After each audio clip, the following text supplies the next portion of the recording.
Where did you go from there? What was your next move?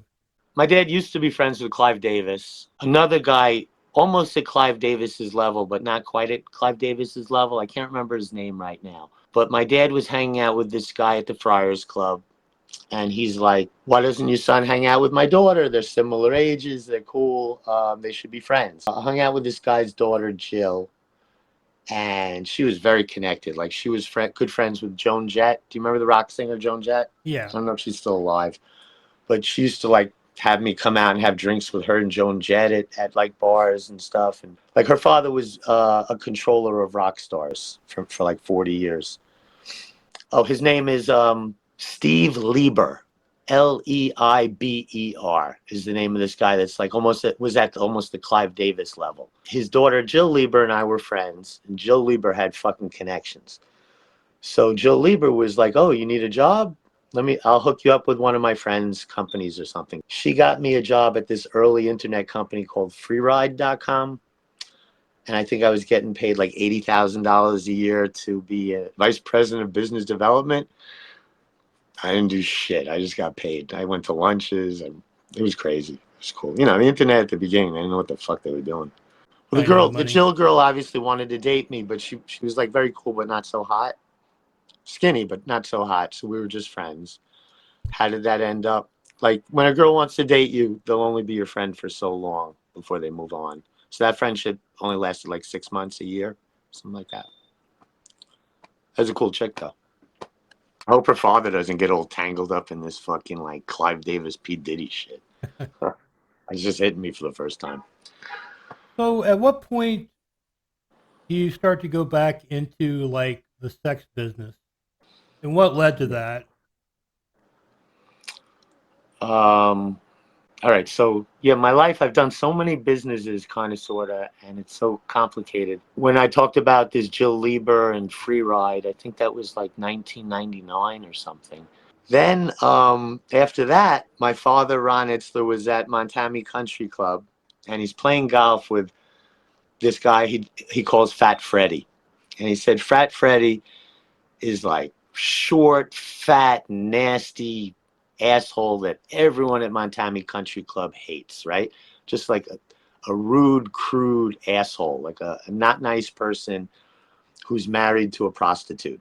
Like literally was seeing a prostitute and married her, had a kid with her. So everyone hates this guy. And my dad was out golfing with this dude, Fat Freddy, Freddie Baum, Baum. And this guy, Freddie Baum, is bragging to everyone he's golfing with that he made like $700,000 that day in the stock market. And they hate him. So my dad decides that he's going to get some of this guy's money to invest in his son, me.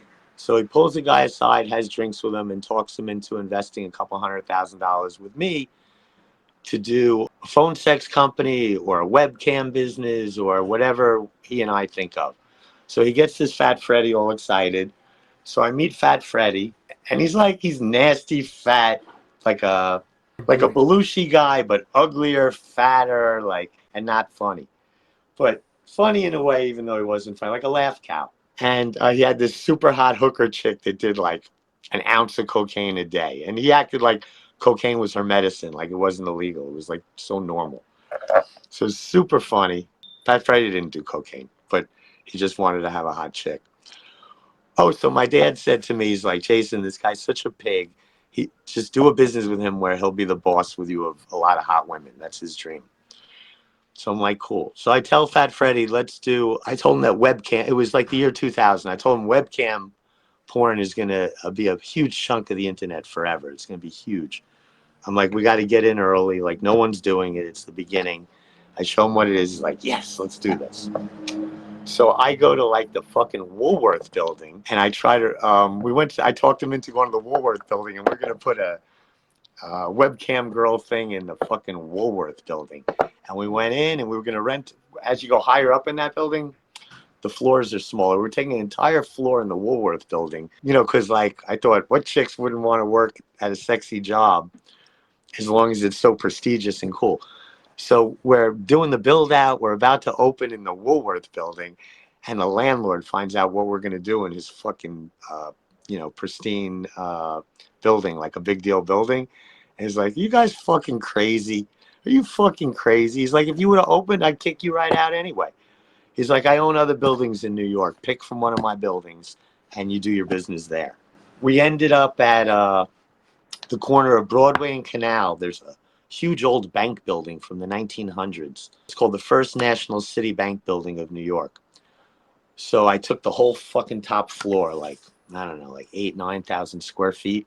And I built in one corner of it, I built like the sickest bachelor pad with jacuzzi, living room, bedroom for myself.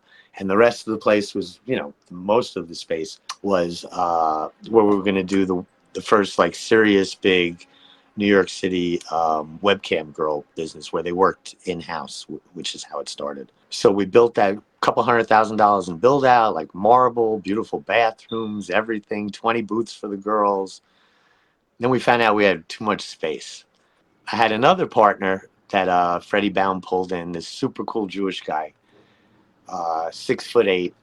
Can't remember his name. Oh, Bruce Glasser. So Bruce Glasser was like multimillionaire, handsome, tall. He sold marijuana by the literal, like those black bags that people put the leaves in. Like that's that amount of weed he would sell. And he had a big garment center company. He was very cool. So he was like one of the best friends of Fat Freddy. Bruce and I used to go to like the hottest places in New York. We knew similar people and things. We went to similar crowds. Like I used to hang out at Cipriani a lot and stuff. And so Bruce is a real nightlife respected guy. And we had so much, we took way too much space, more than we needed for 20 booths for webcam girls. So we split the place in half and we decided we were going to do a fashion modeling agency because I was friends with like all the owners of the big modeling agencies in New York City and all the top photographers. So it was like a natural. We turned half the place into Soho Model Management, and the other half was I named it after Fat Freddy to like get him excited. Baum Communications, because he was Freddie Baum. I didn't really give a shit about the webcam thing. I knew it would make a lot of money. I was so excited about owning one of the hottest modeling agencies in New York City. So I really put my focus into that. We started doing the webcam girl business, and it did great right off the rip. We fed to not Free Live Cams, but like a company that was one of the first ones way earlier on. And we were immediately their biggest studio feeding to them. Like that's how early in the game it was. Can't remember what that company was called. It was going great. And I was really into like house music at the time and like the big DJs. And some of my friends were really into these people. I got a call one day. Hey, Jason, have you heard of Danny Tenaglia? And I'm like, yeah, of course. It's one of the biggest DJs in the world. So the guy goes, I'm Danny Tenaglia's manager. Someone died at the Club Vinyl where we were going to do a really big DJ event from Ecstasy. And, we have all the biggest DJs in the world flying in, important people. We need a venue to spin last minute. And everyone's been telling us you have this space at Canal and Broadway that would be the ultimate place for him to spin. Could Danny spin at your place? I'm like, fuck yeah, let's break my place in with a celebration. They're like, oh, thank you, thank you. So this Danny Tenaglia comes, and I had a huge DJ booth built to DJ for the 20 booths of girls doing the live webcam because I thought they needed good music and shit, and I like DJs. So that we had a professional DJ booth. That night they showed up. We were so into it. The girls are all busy doing the webcam sex stuff. The DJ comes, and then people start coming in, and then pretty soon, because we had the roof too, thousands of people came. It was fucking insane. And he spun for 26 hours, and then some mafia guys broke in and grabbed the DJ and took him to the roof, and everyone was going crazy because the DJ charged a cover. The DJ and his management charged a cover of like $50 for everyone to get into my place that night. I didn't even know about it. And when my partner Freddie found out what was going on and found out he was collecting money, I think Freddie was a mafia guy, even though he's Jewish. He had these huge, scary mafia guys come in, grabbed Danny Tenaglia, took him on the roof, hung him over the side, pulled him back, hung him over the side, pulled him, scared the living shit out of this like 5'3" gay superstar DJ, and made everybody at the party like down on the ground, like they're fucking with me, like that business blew up in my fucking face. I obviously begged for it too by letting them do the DJ event. Oh, they stole all the video cameras, all of the screens, like all the girls' booths. You know, got way too loud for them to work at some point. Some of them thought it was so cool that the biggest DJ's going and they're performing. But at some point it was too loud and people were going into like fucking all these booths, and alcohol everywhere. And they ended up stealing all the computer equipment was expensive back then. They stole like $80,000 of computer equipment and then So that business fell apart. well, yeah. Freddie kicked me out of that business with the mafia people. I think he gave me like $20,000 to walk away, like forced me out, wrote me a check, and then 9/11 fucking happened and destroyed his business because it was at Broadway and Canal, very close to Ground Zero.